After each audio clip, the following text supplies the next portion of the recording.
உறவுகளை, நான் உங்கள் கண்மணி உதயா. இந்த பதிவு என்னன்னு பார்த்தீங்கன்னு சொன்னால், நான் இன்றைக்கி ஒரு இடத்துக்கு போனேன் சரியா, வெளியில். அப்போ போயிட்டு வர வழியில் என்னுடைய ரிலேட்டிவ் வீடு அங்கே போனேன் சரியா. போயிட்டு அவங்களோட காய்ச்சி போட்டுருந்துட்டு வார நேரம் சொன்னாங்க, போகிற நேரம் இந்த பழம் கொண்டு போங்க வீட்டுக்கு அப்படின்னு சொன்னாங்க. என்னென்னு கேட்டால் ஜம்புக்காய். ஜம்புக்காயின்னு தான் சொல்கிறது, தெரியுதா? ஜம்புக்காய் சரியா, ஜம்புக்காய் சரியா. அப்போ நிறைய கொடுத்தாங்க, ஒரு சொப்பின் பேக். இந்த ஜம்பு இது நீங்கள் என்னென்னு சொல்லுவீங்க? நாங்கள் ஜம்புக்காயின்னு சொல்லுவோம். சரி, சிவப்பு கலரில் இருக்கும், பச்சையாக இருக்கும். அப்போ நான் செஞ்சு பாருங்கள், கொஞ்சம் இதாக இருக்குது சிவந்த மாதிரி. அப்போ நான் நினச்சேன் இது எப்படி இருக்கும் அப்படின்னு சொல்லி. ஆனால் ஒரு காய் சாப்பிட்டு பார்த்துட்டேன், செம்ம டேஸ்ட்டாக இருக்குது. அப்போ நான் நினைக்கவே இல்லை அவ்வளோ இனிப்பாக இருக்கும் அப்படின்னு சொல்லி. இந்த வெயில் காலத்துக்கு செம்மையாக இருக்குது. இந்த நிறைய பேக் நிறைய கொடுத்தாங்க.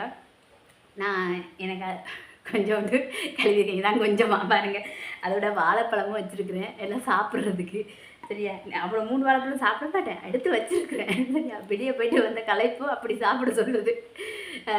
ஜம்புக்காய் சரி, சாப்பிட்டு காட்டுறேன் பாருங்கள். இந்த ஜம்புக்காய் நீங்கள் என்னென்னு சொல்லுவீங்கன்னு சொல்லுங்கள்.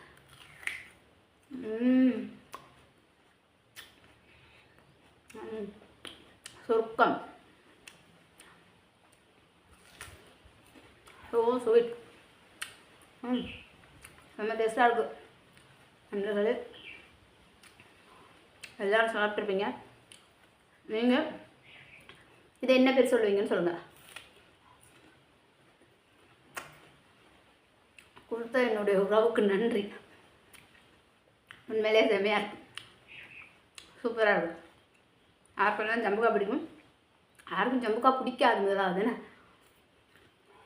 அந்த வெயில் சீசனில் கடவுள் கொடுத்த மிக ஒரு அற்புதமான ஒரு நாள் ஜம்புக்காய்.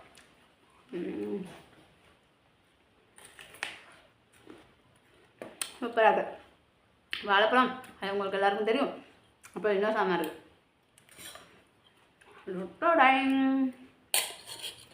பாருங்க என்னண்டு தெரியலையா?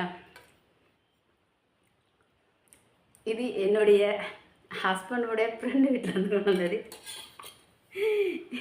இது என்னுடைய உறவுக்காரங்க வீட்டிலேருந்து கொண்டு வந்தது. எல்லாம் எங்கேயாவது கொண்டு வரது தான். இது எங்கள் வீட்டு வாழைப்பழம் சரியா. இது என்னென்னு கேட்டால் வெட்டிட்டு நல்லா உப்பில் ஊற விட்டுட்டேன். இதை நாங்கள் கஜிப்பழம்னு சொல்லுவோம் சரியா. சில பேர் முந்திரி பழம்னு சொல்லியும் கேள்விப்பட்டிருக்கேன். கஜிப்பழம் நீங்கள் என்னென்னு சொல்லுவீங்க? இது என்னென்னு கேட்டால் ஸ்பெஷல் என்னென்னு கேட்டால் அதில் இதை இந்த வெட்டும்போது பார்க்கணும்.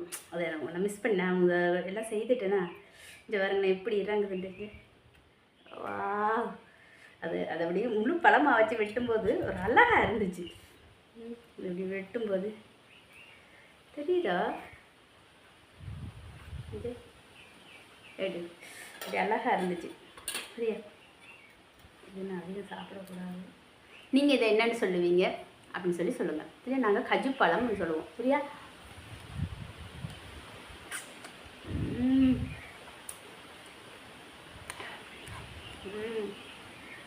உப்புல ஊற விட்டுட்டேன் முதலே வெட்டி. வேறு லெவல், செம்ம டேஸ்ட்டாக இருக்குது. இப்படி இந்த வெயில் காலத்தில் நிறைய பழங்கள்லாம் சாப்பிடுங்க. ஓகே, இந்த சொந்தக்காரங்க வீட்டில், பக்கத்து வீட்டில், அக்கத்து வீட்டில், நம்ம வீட்டில் எல்லாம் இருக்கும் இல்லையா, வாங்கி சாப்பிடுங்க. காசு கொடுத்து தான் இல்லை. ஆனால் இந்த கஜி சாப்பிட்டோன்னா உப்புல ஏன் ஊற விடலாம், தொண்டைக்குள்ளே கரகரன்னு இருக்கும்.